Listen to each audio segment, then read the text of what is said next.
ఓం నారాయణ ఆదినారాయణ. భగవాన్ శ్రీ వెంకటేశ్వర లీలామృతం పారాయణ గ్రంథం.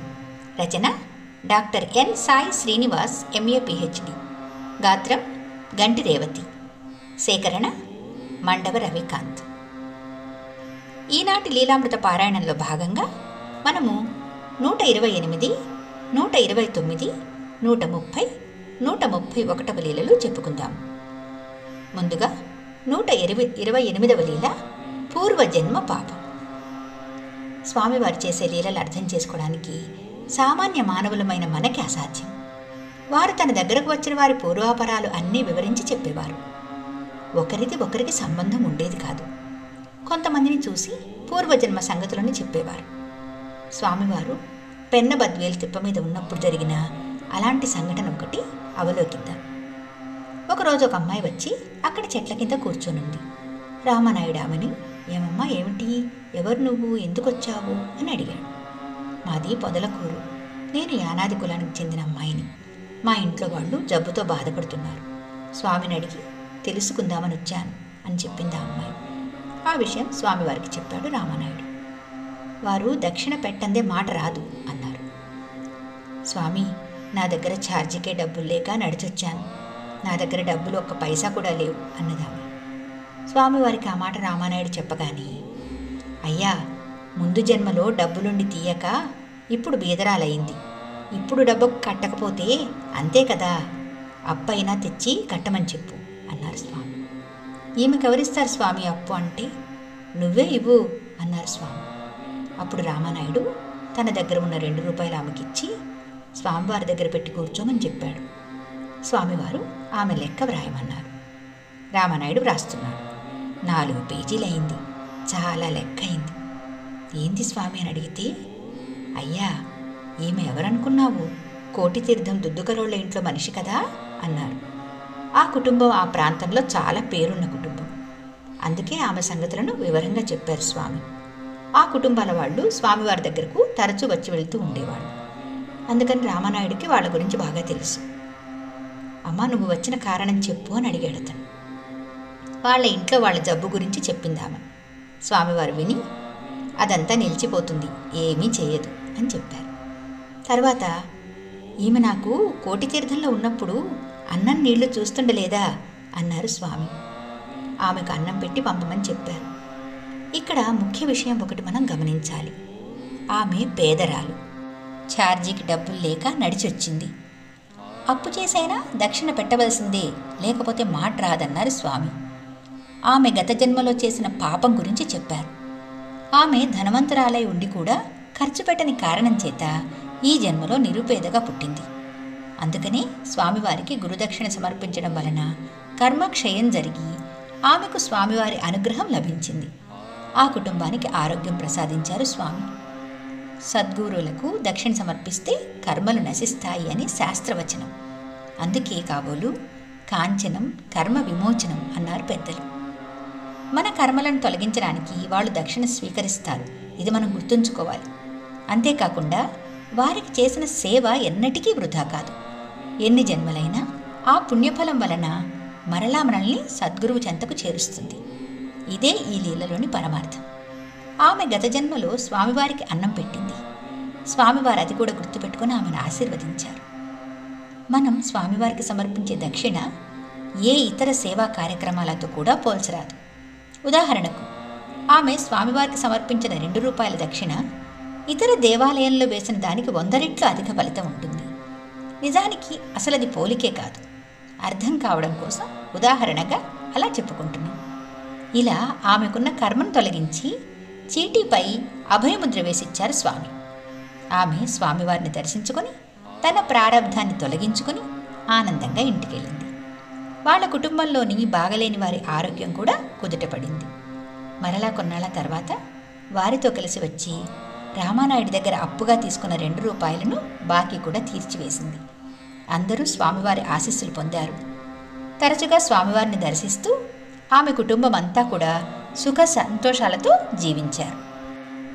129వ లీల నాద బ్రహ్మ. స్వామివారు నిరంతరం నామస్మరణలో నిమగ్నులై ఉండేవారు. వారు ఏ పనిలో ఉన్నా ఆ పరమాత్మ ధ్యానం చేస్తూ ఉండేవారు. ఏది చేసినా కూడా పైవాళ్ళు అని సంబోధించేవారు. సృష్టిని నడిపించేవాడు నారాయణమూర్తి కాబట్టి నారాయణ నామాన్ని నిరంతరం జపిస్తూ భక్తులను కూడా నారాయణ భజన చేయాలని చెప్పేవారు స్వామి. వారు కూడా సమయం దొరికినప్పుడల్లా తమ దగ్గరున్న తంబూర తీసుకుని వాయిస్తూ నామస్మరణలో లీనమయ్యేవారు. ఒకరోజు ముదిగేడులో స్వామివారు అలా నాదం వాయిస్తున్నప్పుడు రామానాయుడు ఎదురుగా కూర్చుని గమనిస్తున్నాడు. స్వామివారి తంబూరా నుండి వచ్చే ధ్వని తరంగాలు నిదానంగా ఆ ప్రాంతమంతా ప్రకంపిస్తున్నాయి. ఏదో తెలియని మధురానుభూతి అనిపించింది వింటూ ఉంటే. చాలా తన్మయత్వం కలిగింది. శ్రావ్యమైన వారి నామస్మరణ అద్భుతమైన రాగంలో వినపడుతున్నది. ఈ జీవితంలో అంతకు మించిన ఆనందం ఇంక ఉండదు అనిపించింది రామానాయుడికి. అలాగే కళ్ళార్పకుండా స్వామివారి వైపే తదేకంగా చూస్తూ కూర్చున్నాడు. ఆ శబ్ద తరంగాలు శరీరాన్ని తాకి పరవశింపచేయసాగాయి. ఈ ప్రపంచాన్ని మరిచిపోయి స్వామివారు నాదోపాసనలో మునిగిపోయి ఉన్నారు. ఆ సమయంలో స్వామివారిని చూస్తూ ఉంటే భగవంతుడంటే ఇలాగే ఉంటాడేమో అనిపించింది రామానాయుడికి. అంతలోనే ఒక అద్భుతం జరిగింది. స్వామివారి యొక్క అద్భుత దర్శనమైంది. ఆకాశంలో వారి వెనుక తెల్లని కాంతితో వలయాకారంలో వెలుగు కనిపించింది. అప్పుడే సూర్యాస్తమయం అవుతోంది. ఆ సాయం సంధ్యలో ఆకాశంలో కనిపించే ఆ కాంతి స్వామివారు నాదం వాయిస్తూ ఉన్నంతసేపు పెరుగుతూ వచ్చింది. ఆ దివ్యకాంతి పున్నమి నాటి చంద్రుని కంటే ఎక్కువగా వెలుగులో కనిపిస్తోంది. రామనాయుడికి ఆ దృశ్యం చూసి ఎంతో పరవశం కలిగింది. ఎందుకంటే స్వామివారిలో దివ్యపురుషుని తేజరూపం దర్శనమైంది. స్వామివారి ఆ దివ్యమంగళ రూపం దర్శనం చేసుకున్న రామానాయుడు ఎంతో అదృష్టవంతుడు. ఆ విధంగా 6 రోజులు జరిగింది. మొదటి రోజు ఎవరూ గమనించలేదు. తర్వాత అందరూ చూశారు. స్వామివారు నాదం ఆపగానే ఆ వెలుగు మాయమవుతుంది. ఈ విషయం ఊరిలో అందరితో చెప్పాడు రామానాయుడు. తాను పొందిన ఆనందాన్ని అందరితో పంచుకున్నాడు. అనేక మంది చుట్టుపక్కల గ్రామాల్లో వాళ్ళు కూడా వచ్చి ఆకాశంలో జరుగుతున్న ఆ అద్భుతం చూసి సంతోషించారు. ఆకాశంలో ఏదో విచిత్రం జరుగుతున్నట్టుగా చూసి ఆనందపడుతున్నారు. కానీ స్వామివారిలో దివ్యమంగళ రూపాన్ని వేరెవరూ దర్శించడం లేదు. వారందరికీ అదే ప్రాప్తం. రామానాయుడు మాత్రమే ఆ అదృష్టాన్ని పొందాడు. ఇంతకీ దీనికి కారణం ఏమిటి అని ధైర్యం చేసి అందరి తరపున రామానాయుడే స్వామిని అడిగాడు. అయ్యా, మంచి కాలం వస్తుంది అని గుర్తు కదయ్యా పైవాళ్ళు చెప్పేది అన్నారు స్వామి. అప్పటి నుంచి భారతదేశం యొక్క పరిస్థితి మారిపోయింది. దేశంలో అనేక మార్పులు వచ్చాయి. శరవేగంగా అభివృద్ధి చెందింది. మన దేశంలో అనేక సమస్యలు పరిష్కారమయ్యాయి.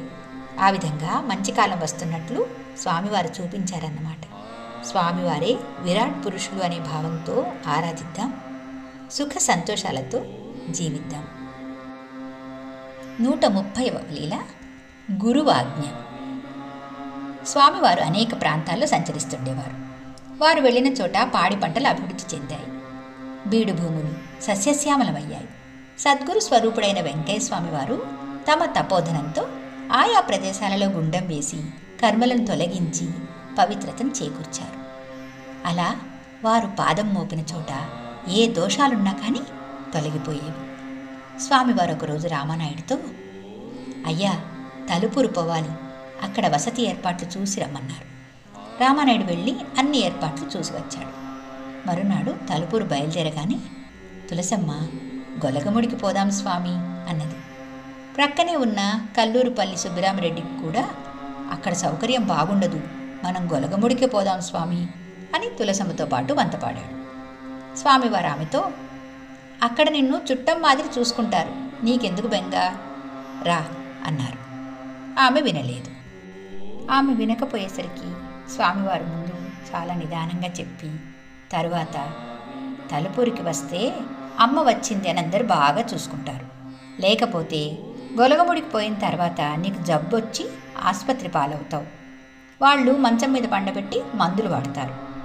నెలకు 18 ఖర్చు అవుతుంది. 4 మాసాలకి ఇంటికి తీసుకొని వస్తారు. ఇంకా అప్పటి నుంచి చనిపోయేదాకా మంచంలోనే ఉంటావు. తలుపూరికి వస్తావో ఆసుపత్రికి పోతావో నీ ఇష్టం అన్నారు. తులసమ్మ కొంచెంసేపు ఆలోచించి, తలుపూరికే వస్తా స్వామి అని దీనంగా పలికింది. స్వామివారికి ఎవ్వరూ ఎదురు చెప్పరు. ఎవరి కర్మ ఎలా ఉందో దానిని ఎలా నిర్మూలించాలో వారికే తెలుసు. అందుకే వారి సాంగత్యంలో ఉండాలంటే అదృష్టవంతులకు మాత్రమే సాధ్యం. కాదని వారి మాట వినకుండా పోతే తగిన శిక్ష అనుభవించవలసింది. ఈ సంగతి తులసమ్మకు బాగా తెలుసు. అందుకే మారు మాట్లాడకుండా స్వామివారిని అనుసరించడానికి సిద్ధపడింది. ఇంకా చేసేది లేక సుబ్బరామరెడ్డి కూడా తలుపూరికే బయలుదేరాడు. బండి వచ్చింది. అందరూ కలిసి తలుపూరు పద్మావతి గని దగ్గర దిగారు. తులసమ్మ స్వామివారి దగ్గరకు వచ్చిన మొదట్లో జరిగిన సంఘటన ఇది. అప్పటికింకా స్వామివారి గురించి ఆమెకు పూర్తిగా అవగాహన లేదు. స్వామివారితో సంచరిస్తున్న రోజుల్లో ఆమెను కూడా వారితో తీసుకుని వెళ్ళి ఆమెడకు ఉన్న ప్రారబ్ధాన్ని నిర్మూలించారు స్వామి. రోజులు గడిచిన కొద్దీ స్వామివారి సర్వసమర్థతను గ్రహించి ఉత్తమ సేవకురాలుగా మారింది తులసమ్మ. స్వామివారి అనుగ్రహంతో తనకున్న అనారోగ్యం పోగొట్టుకుని జీవితాంతం వారి వద్దకు వచ్చిన భక్తులకు భోజనాలు వండిపెట్టి స్వామివారి సేవలో తరించిన అదృష్టవంతురాలు తులసమ్మ. 131వ లీల బ్రహ్మపాదం. స్వామివారిని నమ్ముకొని వారితో ఉన్న భక్తులు ఆపదలో ఉన్నప్పుడు వారి కోసం వచ్చి వారి సమస్యలు తీర్చడానికి, వారి వారి కర్మలను తీసివేయడానికి స్వామివారు గుండాన్ని ఆయుధంగా ఉపయోగించేవారు. ఆ గుండం ద్వారా వచ్చిన శక్తి సుదర్శన చక్రంగా రక్షిస్తుంది. ఇలా ఎందరినో స్వామి సమయానికి వచ్చి కాపాడారు. తలుపూరులో పద్మావతి మైకా గని యజమాని ఎస్వి కృష్ణారెడ్డి కష్టంలో ఉండి స్వామివారిని ప్రార్థించాడు. అందుకే స్వామివారు బయలుదేరొచ్చారు. ఆ గని దగ్గర ఉండే వాచ్మన్ స్వామివారికి, వారితో వచ్చిన సేవకులకు వసతులను చూపించాడు. ఆ గని యజమాని కృష్ణారెడ్డి వచ్చి భోజనాలకు కావలసినవన్నీ దగ్గరుండి సమకూర్చాడు. మీరు ఎన్ని రోజులైనా నిరభ్యంతరంగా ఉండవచ్చునని స్వామివారికి తమ బాధలన్నీ చెప్పుకున్నాడు. అక్కడ ఉన్న 17 అంకణాల కొట్టం మధ్యలో దారి వదిలిపెట్టి ఇరుప్రక్కల పందిర్లు వేసి ఉన్నాయి. కృష్ణారెడ్డి పాలమాను గని దగ్గర పని చేయిస్తున్నాడు. ఆయన చేయించే గనిలో మైకా ఉందని దాదాపు 30 లక్షల దాకా అప్పు తెచ్చిపెట్టి లేబర్ చేత పని చేయించాడు. మైకా కొంచెం కూడా లభించలేదు. చాలా బాధపడుతున్నాడు. బాగా పట్టుదల కలిగిన మనిషి కావడంతో స్వామివారు వచ్చే ముందు రోజు ఆఖరి ప్రయత్నంగా స్వామివారు వస్తే తనకు మంచి జరుగుతుంది అని నమ్మకంతో తన భార్య మెడలో ఉన్న మంగళసూత్రం తాడును కూడా అమ్మి ఆ డబ్బులతో ఏర్పాట్లన్నీ చేశాడు. స్వామివారు అక్కడి పరిసరాలను, పరిస్థితులను గమనించారు. గుండం వేసి కూర్చున్నారు. కూలీలను పని ప్రారంభించమని చెప్పారు. స్వామివారు తంబూరా వాయిస్తూ ధ్యాన నిమగ్నమయ్యారు. గుండం మండుతున్నది. సేవకులంతా ఎవరి పనిలో వాళ్ళున్నారు. అద్భుతం జరిగిందప్పుడు. కూలీలు పరిగెత్తుకుని వచ్చి చెప్పారు. మైకా ఉన్నట్లుగా చార కనిపించిందని. కృష్ణారెడ్డికి ధైర్యం వచ్చింది. కూలీలతో చెప్పి పని చురుకుగా కొనసాగించాడు. అతనిలో ఆశలు చిగురించాయి. రోజురోజుకు మైకా సుడ్లు కనిపిస్తూ వచ్చాయి. ఇక్కడ స్వామి గుండం వేసి చీటీలు వ్రాయించి వచ్చిన వారందరికీ మంచి చెడులు చెప్తున్నారు. స్వామివారు వచ్చిన 3వ రోజు నుండి మైకా రావడం మొదలైంది. రాను రాను వారం రోజుల్లో ట్రక్కులకు చెక్కలు మైకా ఎత్తుకుని తోలడం ప్రారంభించారు. స్వామివారు వచ్చిన తర్వాత మైకా పడిందని అందరూ అనుకున్నారు. నెల రోజుల్లో కృష్ణారెడ్డి అప్పులన్నీ తీరిపోయాయి. స్వామివారు అక్కడికి వచ్చిన దగ్గర నుండి అనేక మంది వచ్చి వారిని కలిసి ఆశీర్వాదం తీసుకుని వెళ్తున్నారు. గుండానికి అనుకోకుండా పెద్దలు వేలూరు సంజీవయ్య నాయుడు, గుత్తా బుడ్డమ్మ నాయుడు, వేలూరు పెద్దమస్తాన్ నాయుడు తదితర పెద్దలందరూ నిలబడి కట్టెలు సమృద్ధిగా పక్కనే ఉన్న అడవి నుంచి తోలిస్తున్నారు. గుండానికి సమృద్ధిగా కట్టెలు వస్తున్నాయి. స్వామివారు చాలా సంతోషంగా ఉన్నారు. చుట్టుపక్కల గ్రామాల నుండి అనేక మంది వచ్చి స్వామివారి దగ్గర చెప్పించుకోవడం, చీటీలు వ్రాయించుకోవడం బాగా చేస్తున్నారు. ఆ ప్రాంతం అంతా సంబరం జరుగుతున్న మాదిరిగా కోలాహలంగా ఉంది. అలా ఆ విధంగా సుమారు 2 నెలలు గుండం వేసుకుని అక్కడే ఉన్నారు స్వామి. స్వామివారి పాదం మోపగానే ఆ గని యజమాని భవిష్యత్తే మారిపోయింది. అప్పటి వరకు మైకా లభ్యం కాకపోవడంతో అప్పుల్లో కూరుకుపోయి అనేక కష్టాలు పడుతున్న సమయంలో స్వామివారి పాదం అతని స్థలంలో మోపగానే అతనికి అదృష్టం కలిగింది. సిరి సంపదలు నడుచుకుంటూ వచ్చాయి. ఇది అంతా స్వామివారి కరుణా కటాక్షమేనని భావించాడతను. జీవితాంతం స్వామివారి ఎడల ఎంతో కృతజ్ఞతతో జీవించాడు. మిగతా లీలలు తరువాయి భాగంలో చెప్పుకుందాము.